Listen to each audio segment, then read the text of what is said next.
Hi, this is Sangeeta introducing you to the topic headaches. Headaches, all of us have experienced them, right?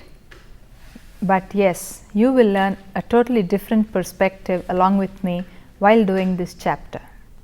The main objective of this lesson is to focus on what headaches are. Another objective is to focus on tension headaches.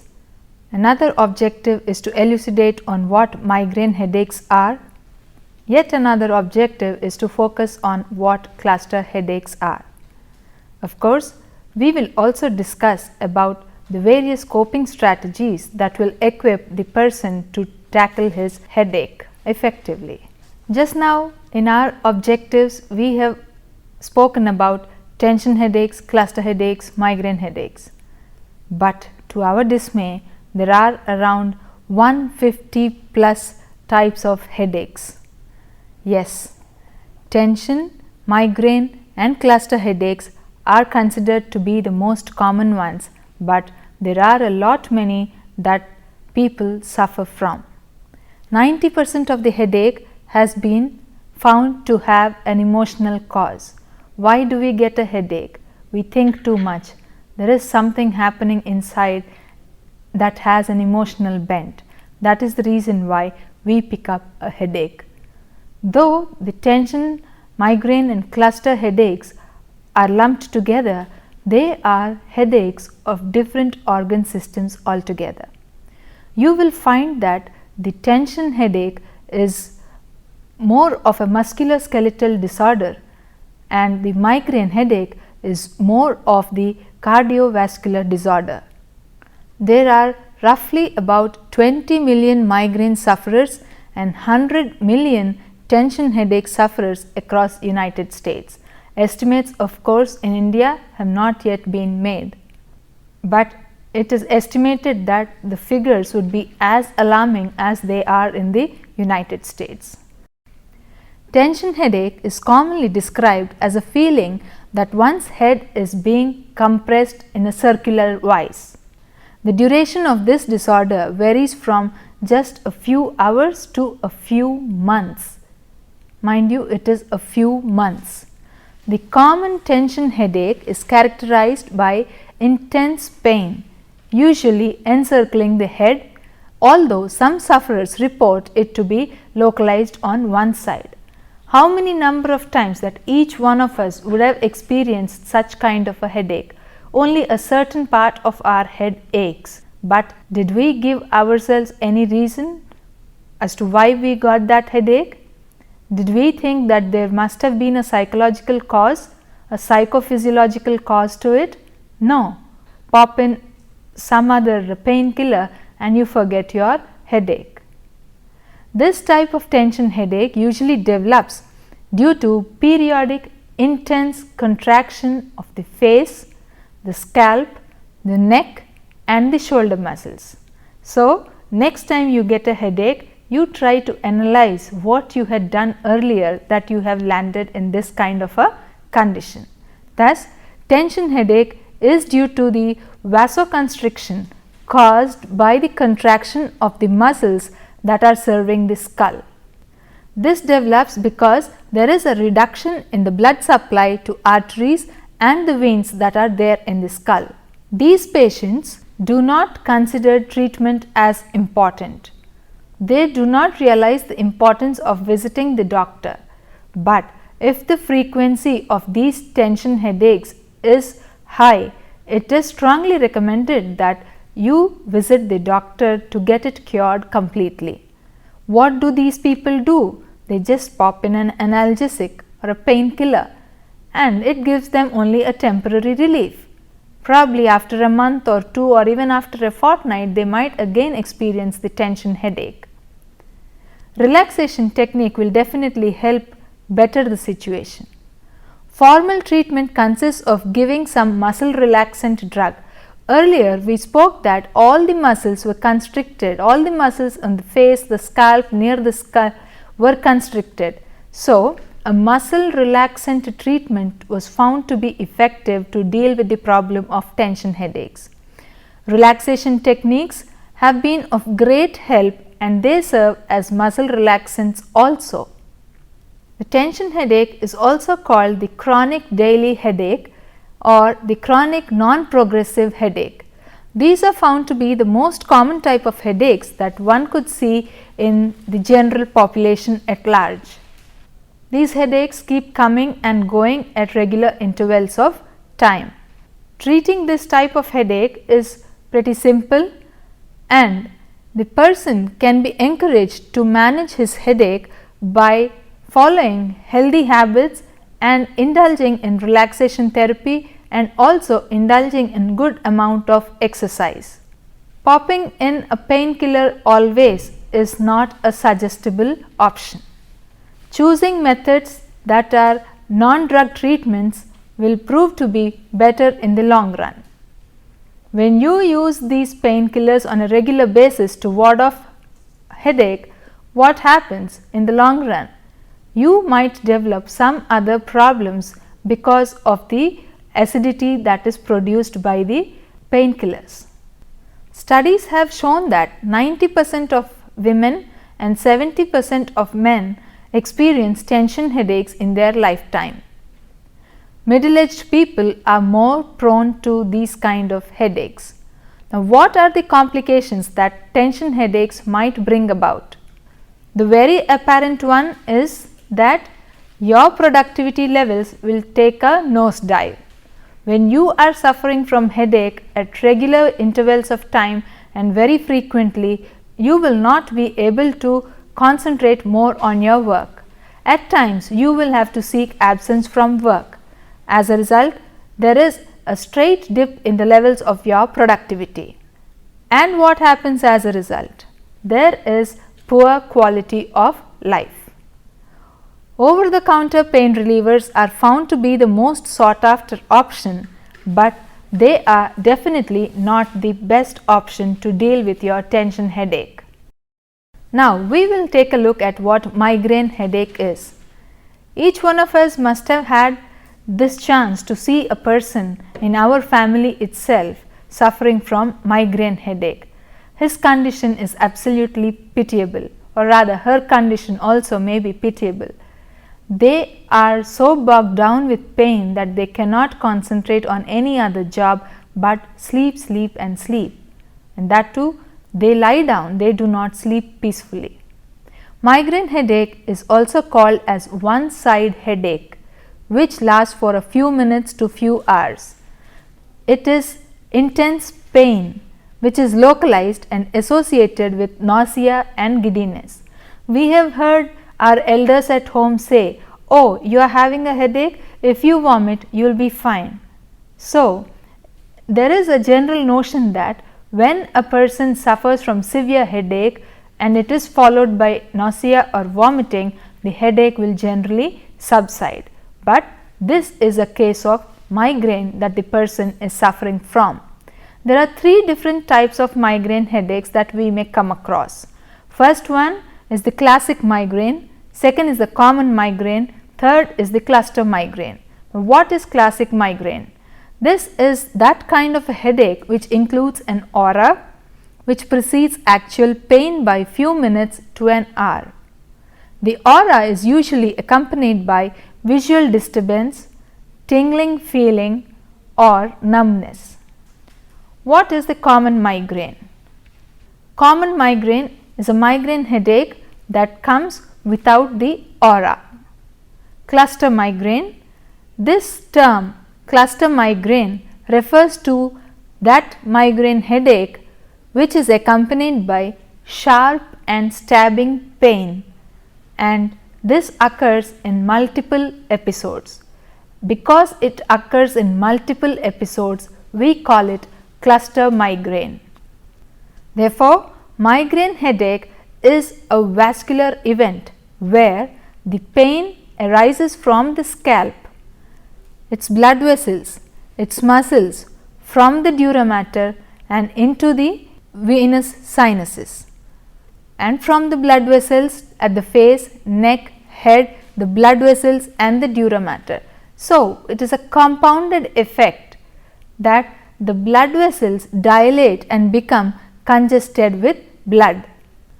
Pain sets in because of the exertion of pressure on nerves that lie in and around these congested blood vessels.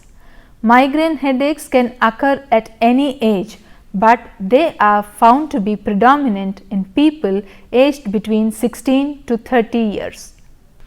Migraine headaches are found to be more common in women than in men and are associated with various phases of the menstrual cycle. Earlier also we have seen that it is the hormonal changes that women experience during their menstrual period that becomes the cause for quite a number of disorders. A migraine headache follows 4 particular stages. What are they? There is a stage called prodrome, then the aura, then the headache and postdrome. What happens during this prodromal stage? Just a day or two before the migraine, the person actually experiences subtle changes which indicate an oncoming migraine. You must have heard someone say, "Yeah, I am getting a feeling that I might get my headache again."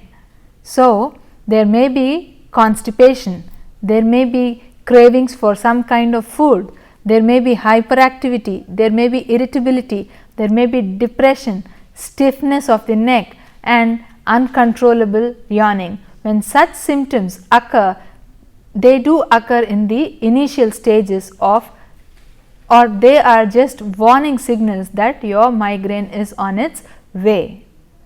Second stage is called the aura stage. This occurs during the headache. Aura is visual disturbance like a flash of light. So, these people do not want to sit with their eyes open. They feel much comfortable when their eyes are closed and they are rested. Majority of the people may not experience this aura, but they experience the migraine headache.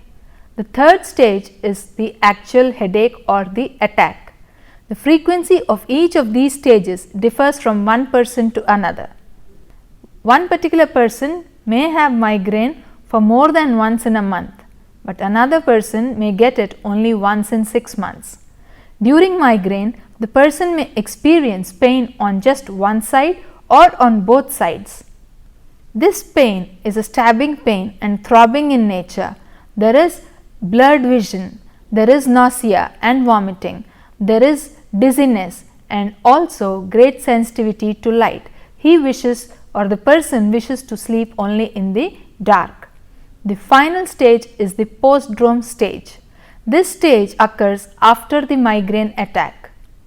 It is during this stage that the person feels totally drained out of energy. However, there are a few people who may feel euphoric also.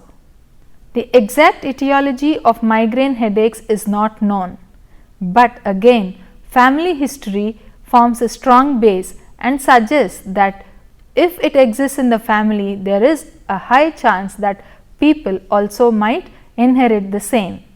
A parent or a sibling already having this condition in the family only increase the risk of others in the family to develop the condition.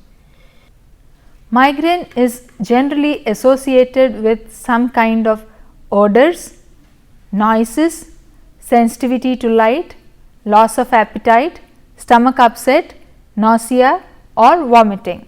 If a child has migraine, he or she looks pale, feels dizzy and has stomach upset, fever, blurred vision along with other symptoms. Hormonal changes in women, exposure to certain kind of foods or eating certain types of food additives may trigger off a migraine headache. So, when there are unusual smells, when there are loud sounds, you have to be just careful enough, see to it that you move away quickly from that place so that you do not catch a migraine headache, because the kind of suffering you will have to go through only you will understand, not your friends or close relatives. Unlike the tension headaches and migraine headaches, cluster headaches are less common ones. What are cluster headaches? They are considered as a type of primary headache and the pain caused is extremely intense. Though they are the rarest form of headaches, They are the most intense ones too that cause a lot of pain. It may be described as having a piercing or burning quality which is constant and throbs the head too. The pain is extremely intense to the extent that the sufferers cannot sit still at one place, they keep walking up and down the place. The term cluster headache refers to those headaches which have the characteristic grouping of the attacks. Generally, the pain is experienced in the eye region or in the region behind the eye. This headache may occur for 1 to 3 times in a day during the cluster period, and this cluster period may last from 2 weeks to 3 months. These headaches may disappear altogether only to recur after a long gap. This kind of headache has the quality to wake up a person from his deep sleep in the night. We must have heard many people say, "Oh, I caught a headache in my sleep today." It starts off with a piercing pain around the side of the head or around the eye. Fortunately for all the cluster headache victims, this is nothing serious at all and is in no way life threatening too. There are a lot of treatment options that will help people come out of their tension headaches, migraine headaches or cluster headaches. With the help of these options, you can make the headaches less frequent episodes, less frequently recurring episodes. You can make them less severe and last for a shorter period of time. Medication, of course, will help in reducing the number of cluster headaches you may experience. What are the symptoms of these cluster headaches? As mentioned earlier, there is one-sided excruciating pain behind the eye or near the eye, and it radiates into other parts of the face also. The person experiences a lot of restlessness, redness in the eye and inconvenience also in the places where it is affected. There is excessive tearing of the eye, there is a swelling around the eye. These people generally avoid lying down because this position will only seem to increase their suffering and pain. So, during the cluster period, a person may have a single attack that lasts for 15 minutes to 3 hours. The pain may subside with the same suddenness with which it had occurred. Though the case of cluster headaches is relatively unknown, scientists have found that perhaps it is the hypothalamus that is the responsible factor in bringing out these types of headaches. Unlike migraine, the cluster headaches are not associated with any triggers like hormonal changes, foods or stress. A family history, alcohol, smoking, age are found to be the main risk factors for cluster headaches. Men are believed to experience this headache more when compared to their women counterparts. In addition to the tension, migraine and cluster headaches, there are also other headaches called the sinus headache and the mixed headache syndrome. You must have seen many people who are victims of this condition called sinusitis. Yes, they also cannot bend their head down. They feel very heavy around their nasal region. This sinus headache, which brings about a deep pain in the cheekbones and also in the bridge of the nose and forehead. The pain intensifies when there is a sudden head movement or strain that is accompanied with other sinus symptoms. The mixed headache syndrome is called so because it is a combination of the tension headache and migraine headache. This mixed headache is experienced by adults as well as children. What are the causes of headaches? There are the biological causes as well as the psychosocial causes. What are the biological causes? Headaches usually appear to be primarily due to the changes that occur in the vascular system, and most importantly because of the changes that take place in the coronary arteries. Some researchers have suggested that it also may be because of genetic causation that migraine is being passed on from generations to generations. When we talk about the psychosocial causes, there is a great deal of research evidence that suggested that when individuals are unable to cope up with their personal function and conflict, they develop a lot of pressure around their intracranial region, and this brings about a lot of headache and at times end up in the person suffering from a migraine headache. Kolbe described a typical migraine headache victim as a tense, driving, obsessional perfectionist with an inflexible personality, maintaining a store of bottled up resentments that can neither be expressed nor resolved. So, when there is a lot of emotional pressure built up within the person, it will definitely trigger off the person into having a bout of headache. What is the treatment for headaches? People suffering from headache should first and foremost learn to relax. Relaxation techniques are definitely going to help them in the long run. They need to ensure that they spend at least half an hour to master these exercises so that there is a sense of calm that first sets in their mind. Use of these exercises may help prevent post-stress headaches. These people need to regularly participate in enjoyable hobbies and relaxation activities. Planning for some kind of a recreation might always divert their attention from their condition towards other things.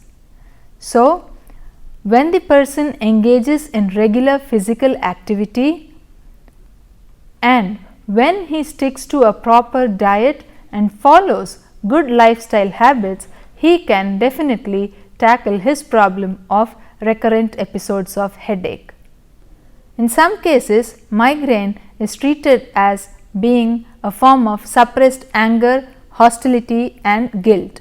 Honest expression of these feelings of guilt to the person concerned will definitely help in catharsis and also ensure that the frequency of these headaches is reduced to a great extent. Psychotherapy may be necessary in quite a number of instances, which will help the person release his pent up emotions, and with the help that is extended by the counselor, he can modify the characteristics that are associated with the migraine personality. Some individuals report a lot of relief from migraines after they quit smoking. It is possible that products of combustion also have a great influence on the person getting this kind of a disorder. There are a lot of headache beliefs and cognitions that people suffering from headaches may have. What are they? Cognitive processes, what do they include? Cognitive processes are nothing but the thoughts, attributions and beliefs, attitudes that people have when they are interacting with the environment. When we take headache into consideration, cognition of this person influences whether he will engage in such kind of a behavior that will lessen the problem, or whether he will stick to the Medicare regimen, or how he will cope with in case of a headache attack. If you keep on telling yourself that you will get a headache, you will get a headache, you are in a way reinforcing your own thought process, your own cognitions, and you are bound to get a headache soon. So, a lot depends on the kind of cognition that takes place in the minds of the sufferers. There are basically two types of cognitions that are found to be extremely influential while people are handling headaches. The first one is the self-efficacy and second one is locus of control. What is self-efficacy? Self-efficacy refers to the belief that the individual himself can tackle the condition successfully, and he can take a course of action that will give him respite from his given condition. Locus of control refers to the degree to which the individual perceives that a particular event is totally under his control. These beliefs range from internal locus of control to external locus of control. When it is internal locus of control, the person feels that he is the one who is solely responsible for his condition. When it is external locus of control, the person feels that it is the external factors or some other XYZ who is responsible for his condition. Many headache sufferers do not give much significance to these psychological factors, but when you actually get down to the etiology of the headache, you will see that it is a psychophysiological disorder. Even though you try to subside the headache with a pill or a painkiller, the psychological aspect is not being treated. Therefore, these psychological factors should not be undermined at all, because they may be the main etiology of the entire situation. When these aspects are addressed by the right kind of help, people can definitely imagine themselves leading a very happy and pleasurable life. So, we have seen that there are different types of headaches that people may suffer from: tension headaches, migraine headaches, cluster headaches, the sinus headaches, and the mixed syndrome headaches too. But whatever be the type of headache, it calls for a better lifestyle change, better dietary management, good amount of physical exercise, and relaxation techniques, most importantly, to deal with the disease called a headache.